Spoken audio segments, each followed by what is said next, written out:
In 1880, if you lived in a small American town, you had choices. Real choices. Not the illusion of choice you have today when you open a browser and think you are reading something different from the tab next to it. You had the Morning Courier.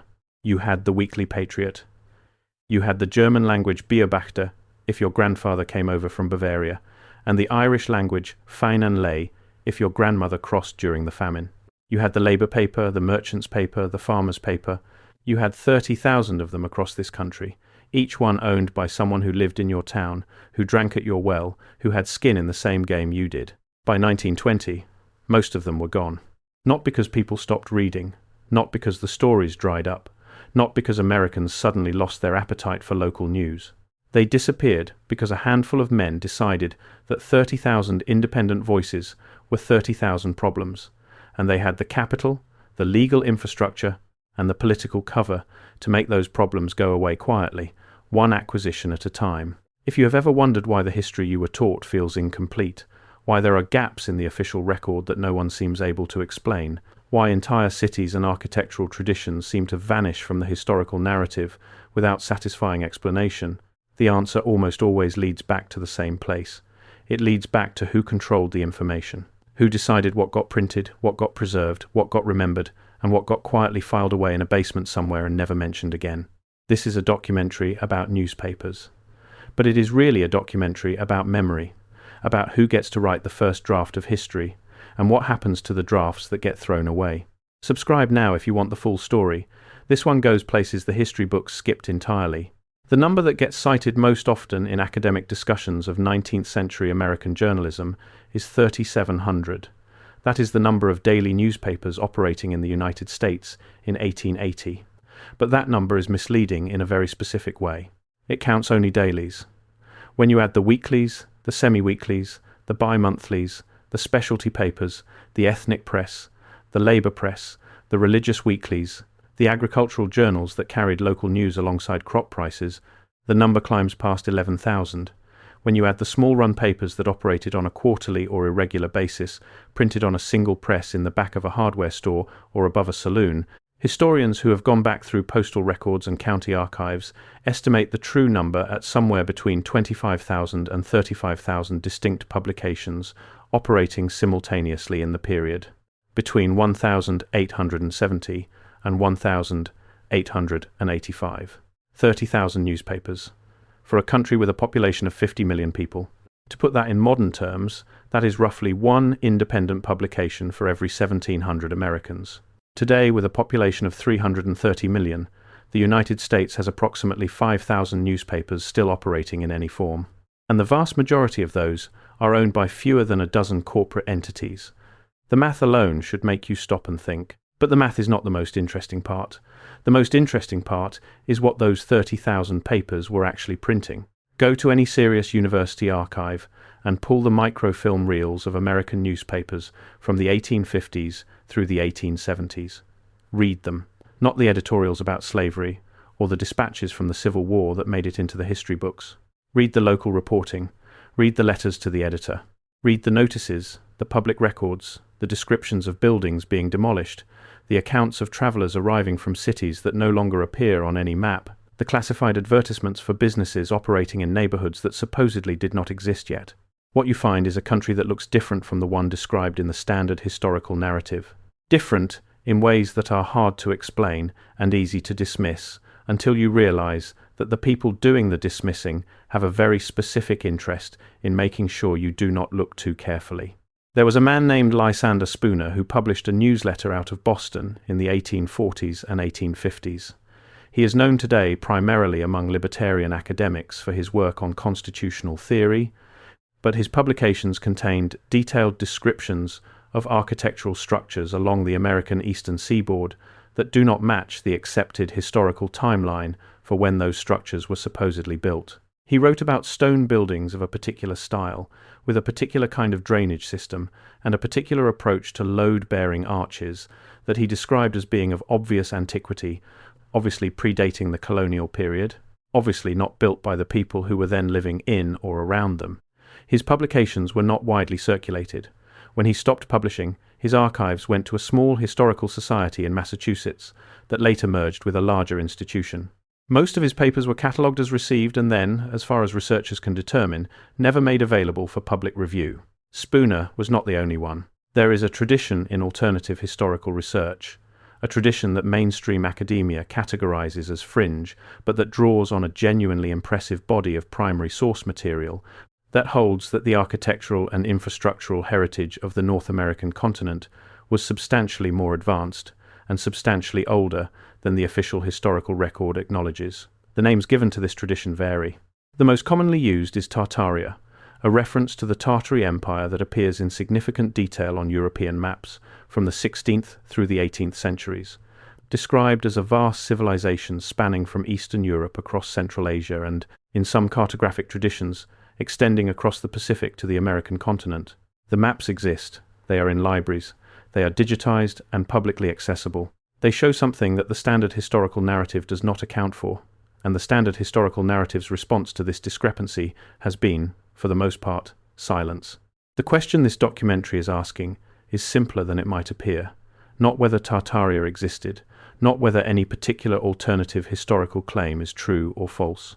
The question is, if there were 30,000 independent newspapers operating in America in 1880, and those newspapers were printing things that contradicted or complicated the emerging official historical narrative, and those newspapers then disappeared over the following 40 years, is that a coincidence, or is it something else? To answer that question, you need to understand exactly how those newspapers disappeared. The consolidation of American media in the late 19th and early 20th centuries is not a secret. It is documented. It is studied in journalism schools. It is written about in books that you can find in any library. What is less studied, less written about, and significantly less understood is the mechanism by which the consolidation happened, who specifically drove it, and what the consolidated media then proceeded to systematically exclude from public discussion. Start with Joseph Pulitzer. Pulitzer arrived in the United States from Hungary in 1864, worked as a reporter in Street, Louis, and by 1878 had purchased 2 struggling papers and merged them into the Street Louis Post-Dispatch. In 1883 he bought the New York World from Jay Gould for $346,000. Within a decade, the World was the highest circulation newspaper in the country. Pulitzer is taught in journalism schools as a hero. The prize bearing his name is the most prestigious award in American journalism. What is less taught is the specific editorial philosophy he developed, the philosophy that said a newspaper's job was not to reflect the full range of public discourse, but to shape it, to decide which stories mattered and which did not, to create, in his words, public opinion rather than merely reporting it. This was a new idea. It was genuinely new. The old model of the independent local paper had no pretension to shaping anything. It reported what happened. It printed letters from readers who disagreed with other readers. It covered the city council meeting and the land sale and the arrival of the railroad and the collapse of the building on 3rd Street that nobody could explain because the foundation went down further than anyone had excavated, and appeared to use a construction method that the local contractors said they had never seen before and could not replicate.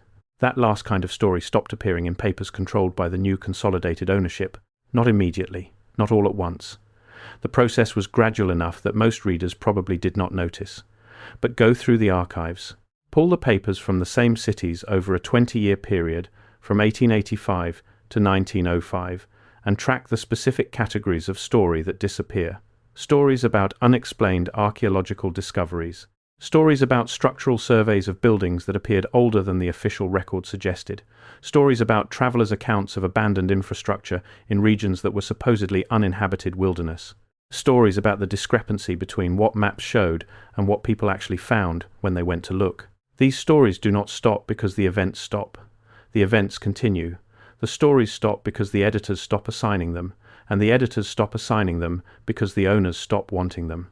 William Randolph Hearst bought his first paper, the San Francisco Examiner, in 1887. By the time he died in 1951, he controlled 28 major newspapers, 18 magazines, several radio stations, and 2 wire services. His model for journalism was explicit and stated openly: news is what I say it is. The wire services are the part of this story that deserves more attention than it usually gets.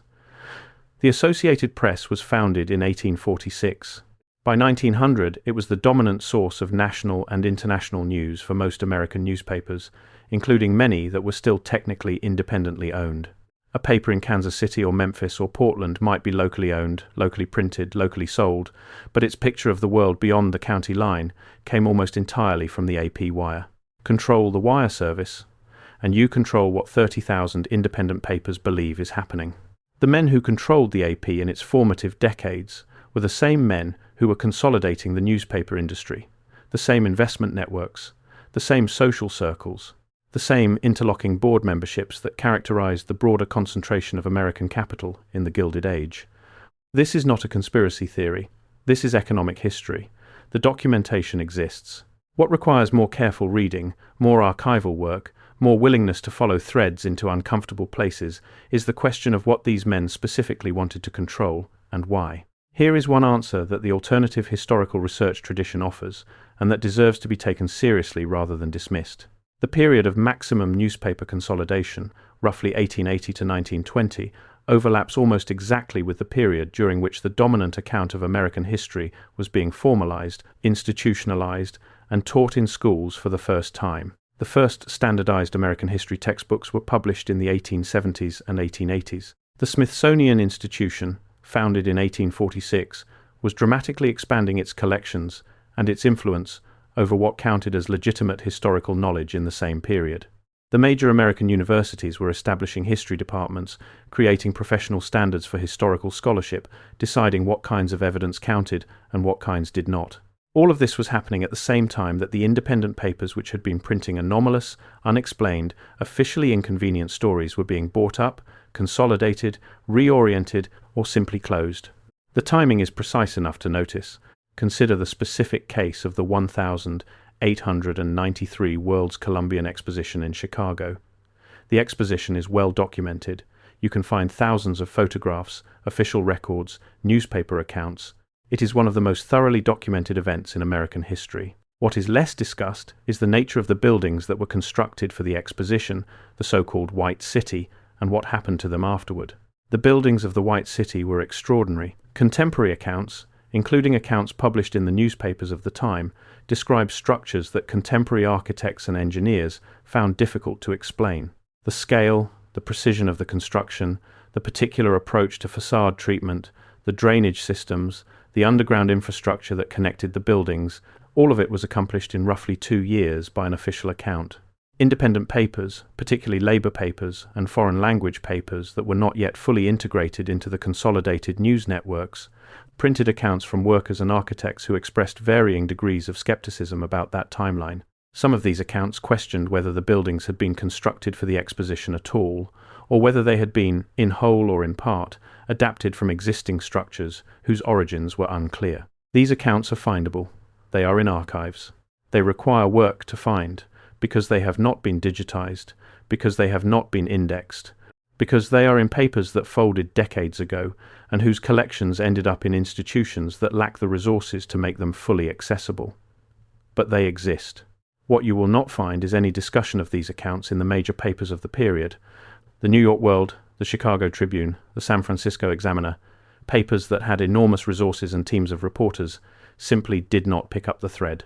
The stories that the small independent papers were printing about the White City did not make it into the consolidated press. After the exposition closed, the White City was largely demolished. The official explanation is fire. Several structures did burn, but observers at the time, and researchers since, have noted that the demolition was more thorough than fire alone would explain, and was accomplished with a speed that seems inconsistent with the official account of how the buildings were constructed. The independent papers that covered the demolition are another thread worth pulling. Several published detailed accounts of what was found during the demolition process, descriptions of foundations and subterranean structures that did not match what would be expected if the buildings had been constructed from scratch in 1891. These accounts were published. They were read. They generated letters to the editor and follow-up coverage. And then the papers that published them were absorbed into larger chains, changed ownership, changed editorial direction, and stopped printing that kind of story. This is the pattern. Not a single dramatic suppression.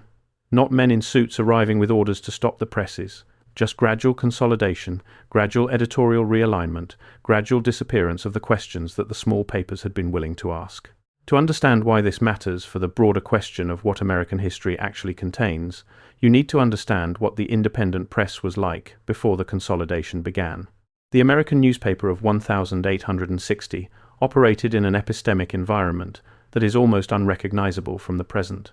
There was no concept of journalistic objectivity in the modern sense. Papers openly took positions. They openly advocated for their readers' interests. They printed rumors alongside confirmed reports and expected readers to apply their own judgment. They printed letters from anyone who wanted to write, including people whose claims about what they had seen or found or discovered were not verified by any institutional authority. This sounds chaotic.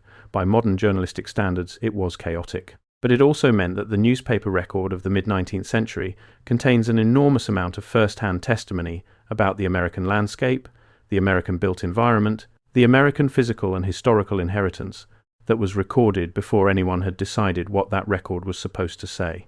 People wrote letters to newspapers describing buildings they had found in the wilderness that should not have been there. They described paved roads leading to nowhere in territories that were supposedly unsettled. They described drainage systems and canal infrastructure that predated any known European settlement by what appeared to be centuries. They described artifacts that did not fit any known cultural tradition. They described underground chambers and tunnels beneath city streets that the city's own records showed no evidence of constructing. These letters were printed. The newspapers printed them because readers found them interesting, because they generated responses, because that is what newspapers did. There was no institutional mechanism for deciding that this category of information was not suitable for publication. The institutional mechanism was built later. The professionalization of American journalism in the late 19th and early 20th centuries is taught as a straightforwardly positive development. Yellow journalism gave way to objective reporting. Sensationalism gave way to fact-checking. The chaos of the independent press gave way to professional standards and institutional accountability. This is the official story of how American journalism grew up. What this story leaves out is what the professionalization excluded. Professional standards meant deciding what counted as a credible source. Credible sources meant universities and governments and established scientific institutions. Established scientific institutions meant institutions that were themselves being built during the same period by the same people with the same interests in defining the official account of American history. The circle is closed, and it is closed deliberately. The disappearance of the independent press made this kind of non-engagement possible in a way that it would not have been in 1870. In 1870, if a researcher found inconvenient evidence, they could bring it to 30,000 newspapers and find editors willing to print it. Editors who had no career investment in the emerging institutional consensus. Editors who printed what their readers found interesting, not what professional associations decided was epistemically legitimate. By 1920, those 30,000 papers had become several hundred, and those several hundred were embedded in ownership structures that had a very clear idea of what counted as legitimate news and what did not. The shift was not gradual in its effects, it was total. There is a specific incident that illustrates the broader pattern more clearly than almost anything else. In 1896, a German-language paper called the Cincinnati Volksfreund published a series of articles about an excavation being conducted on the north side of the city. The excavation, which was for a new building's foundation, had uncovered what the Volksfreund's reporter described in technical detail as a system of subterranean corridors with walls of a dressed stone construction method that the supervising engineer said he could not identify as belonging to any known tradition of American or European building. The Volksfreund published 3 articles about this discovery. The discovery was reported in 2 other German-language papers that picked up the story from the wire. It was not reported in any English-language paper in Cincinnati, despite the fact that Cincinnati had multiple daily English-language papers operating in 1896, all of which had reporters who covered construction and development news. The excavation was completed, the building was built, the corridors were presumably filled in or built around. No further record of them appears in any accessible archive. The 3 Volksfreund articles exist on microfilm in the collection of the Cincinnati Public Library. They can be read. The details in them are precise and reportorial in the best tradition of 19th century local journalism. The engineer is named. The contractor is named. The specific dimensions of the corridors are given. The direction they ran beneath the street is described. The quality of the stone is compared to known regional varieties and found not to match any of them. And no one in English-language journalism in 1896 decided this was worth reporting. Why not? The most straightforward explanation is that the editors of the English-language papers had already absorbed, by 1896, the emerging professional consensus about what counted as news and what did not. Stories about anomalous archaeological discoveries were not news. They were curiosities at best, crackpot reports at worst. The professional press had decided this was not a category of story that serious papers covered. The Volksfreund had not yet made that decision.